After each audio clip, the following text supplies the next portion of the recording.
So Boxing Scene have released an article titled Khan on Usyk. He's in great shape. He's a lot bigger, a lot thicker, still very quick. So as you can probably gather from the title of this article, Amir Khan has come away from seeing Oleksandr Usyk in preparation for the Anthony Joshua rematch, which is in 7 days' time.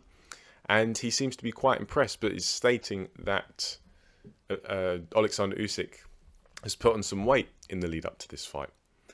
And so to quote Amir Khan, I'm going to just start here. Yes, that's what he told me. He looked in great shape. He was a lot bigger, a lot thicker. Khan continues. You know how some people put on weight and they look a bit soft, but he was solid.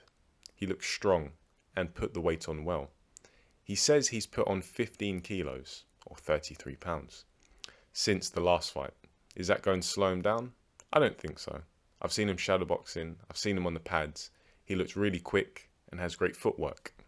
He's a technician. His boxing IQ is the best out there, I think.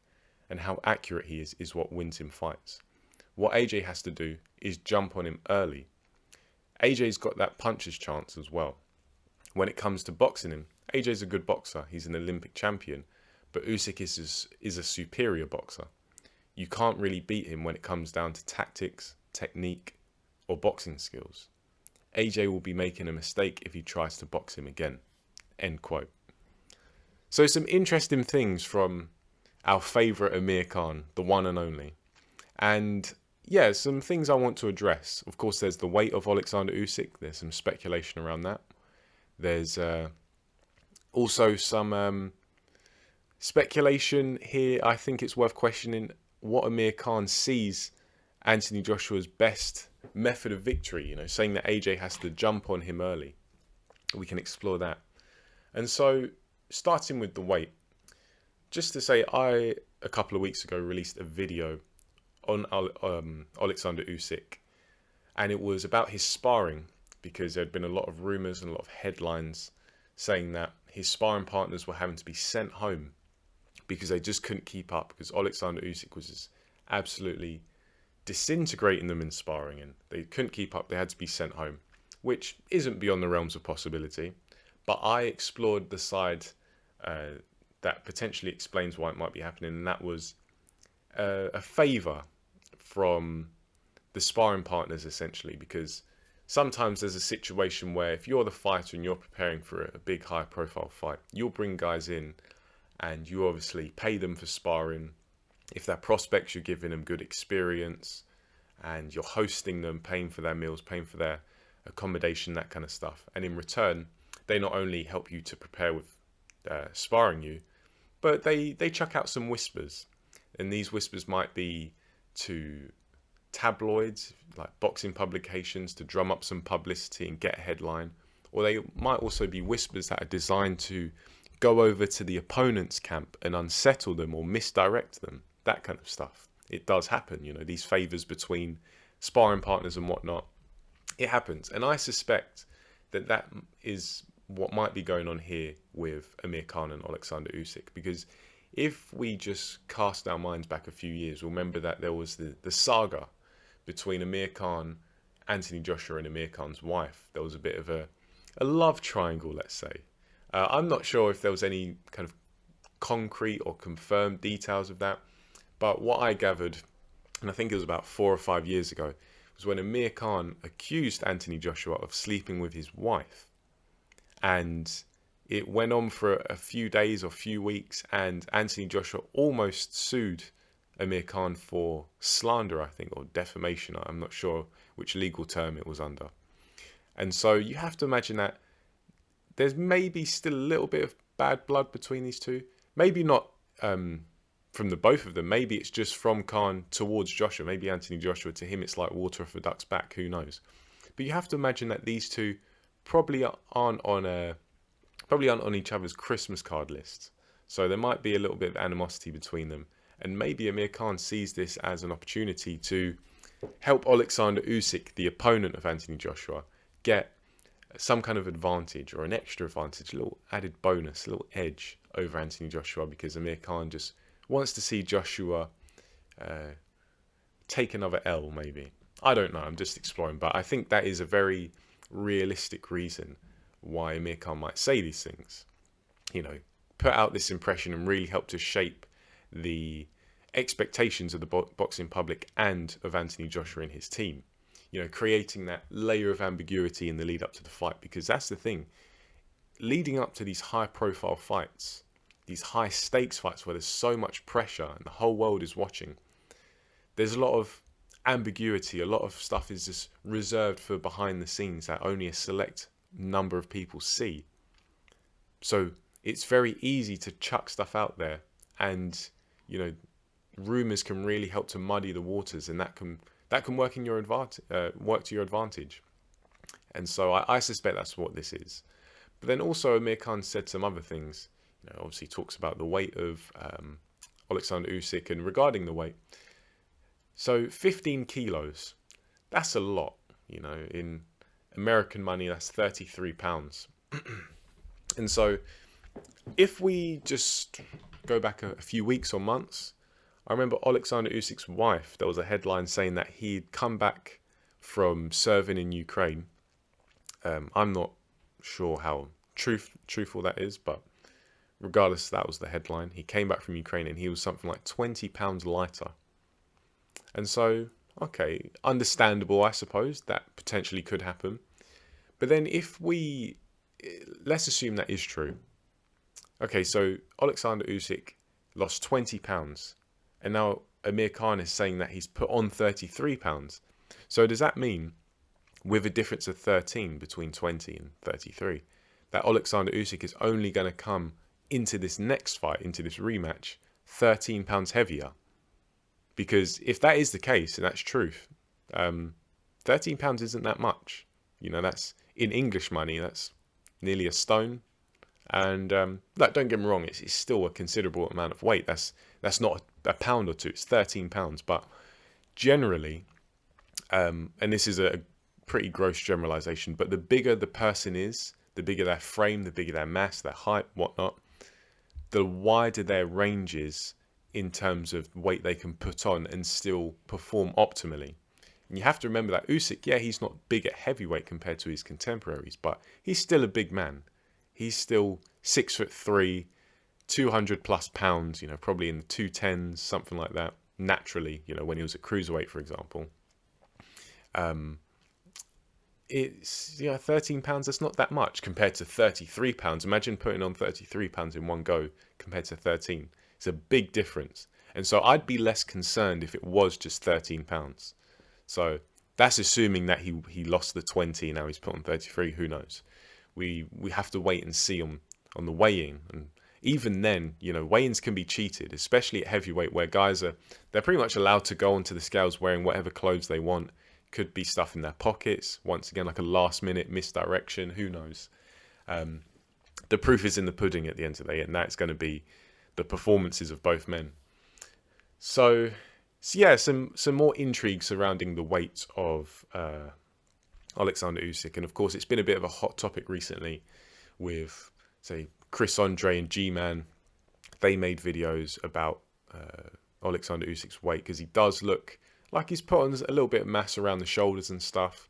I didn't do a video giving my thoughts on that. I didn't even do a video in reply. I just I guess I kind of semi-replied with a video on strength and conditioning in boxing, its role, its function, its place in boxing. And I touched on hypertrophy and how it's all about specificity. So if you're a boxer, you have to train like a boxer.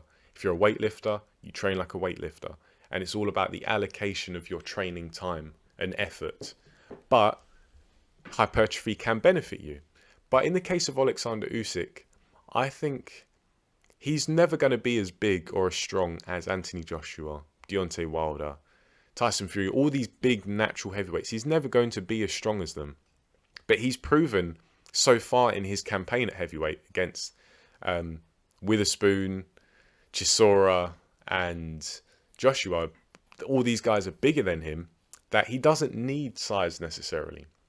He doesn't have to bank on it. He's a technician. He has supreme tactical and technical understanding of boxing, and he's developed his skill set that comes from years and years and years of developing your technique in fights, in sparring at the highest level as an amateur and a pro.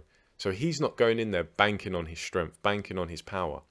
Because if you look at the first fight, he came in, whatever he came in, I think it was 220 something pounds, which is not, it's not a lot. I'm going off of memory, so I may be wrong, but it wasn't particularly heavy. And despite that, he was able to hurt and buzz Anthony Joshua on numerous occasions. So I think that proves he doesn't really need power, at least for this fight against Joshua. Maybe if he was to fight Tyson Fury in the future, or to fight another fighter who has a better set of whiskers than Anthony Joshua, he may need to put a little bit more oomph into his power development and training, maybe. But for this Anthony Joshua rematch, he already knows he can hurt Joshua at the weight he is. So I don't think he needs to go overboard and start putting on heaps of muscle and really focusing on his strength. I think he needs to just be aware that Anthony Joshua may be coming with a different stylistic and tactical approach, and he has to be ready to make adjustments. I think that should be the key focus of Oleksandr Usyk in his preparation. And so, obviously, Amir Khan agrees with me. He says he's a technician. His boxing IQ is the best out there, I think. Talks about his accuracy. And talks about Anthony Joshua's approach and his chances. He says that Joshua's got a puncher's chance and that he should jump on him early because Anthony Joshua is a good boxer, but he's not the superior boxer. Usyk is the superior boxer. And I disagree. I agree and disagree. Excuse me. Firstly, Anthony Joshua is a good boxer. Amir Khan is absolutely right. Anthony Joshua is a good boxer. There's this narrative that's been surrounding Joshua for many years, and that is that he's not a good boxer. He doesn't have skills, and he's just a big, muscly, glorified puncher. That couldn't be further from the truth. Anthony Joshua has skills, and for my money, he's improving with every fight. He's still on the learning curve, which is good to see. It's when you consider how AJ's kind of approaching veteran status now, because he's had so many world title fights. He's taken on so many different styles at the highest level. He's he is a good boxer. He's very experienced and he's still learning, which is impressive. But he isn't the superior boxer. And I think mostly it comes down to experience, because I've done videos on this before, and I feel like I say it all the time, every time I refer to this fight. But Anthony Joshua, if you look at the first fight, he knew what he had to do.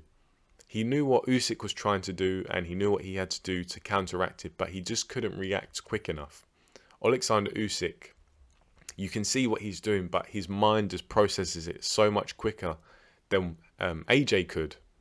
And that's a sign in a gulf in experience, to the point where AJ, because of his inexperience, boxing with, I don't know, elite level skills, I guess, elite level tactics, he is having to think a bit more because he hasn't had this enough practice, enough exposure. Whereas Oleksandr Usyk has done this a lot longer at the highest level for years. Like, you can't downplay the amount of experience Oleksandr Usyk has. And so with that experience comes the conditioning, the practice, the experience, and he's just able to process things a lot quicker. He sees what he's looking for, and his brain knows what to do. He's done it so many times in sparring, in amateur fights, in pro fights, that he doesn't have to think about it. It's second nature. AJ's still finding his feet a little bit, despite his achievements. I'm not sure if AJ just has to jump on Oleksandr Usyk early. I feel like that might be maybe wishful thinking from Amir Khan, maybe hoping, okay, let's encourage AJ to go in there when Usyk is fresh and just try and really close the distance and turn the heat up on Usyk early. I'm not sure that's the most intelligent approach, because Usyk is very sharp, especially on the counter. And he's already shown that he can hurt AJ early in a fight. I think in the first fight, he hurt him in the second or third round when AJ was still fresh. So it's not like AJ's punch resistance is better earlier in the fight. I think it's only going to get worse as the fight goes on, but it's not particularly great even when AJ is, just starting the fight and he's fresh, as I say. So, yeah, I'm not sure how clever that is. I'm obviously going to explore this a bit more in my prediction. I'm going to do some keys to victory that'll be dropping in a few days because I want to really put some thought into it and give you guys something to think about. So the approach of both men is something I'm going to reserve for that video. But for now, what do you guys think of what Amir Khan has said regarding Oleksandr Usyk's weight? Do you, like me, think it's maybe just some smoke and mirrors, Khan helping Usyk to get an edge over Anthony Joshua, who maybe Khan still holds some animosity towards? If there is a weight increase, do you think it might be the 13 pounds rather than 33 pounds if we take into consideration the potential 20 pounds that Usyk lost before? And let's get some early talk about how you think both guys should approach this fight. Leave it all down below in the comment section. I'll get back to you. And thanks for listening, and I'll catch you in the next video.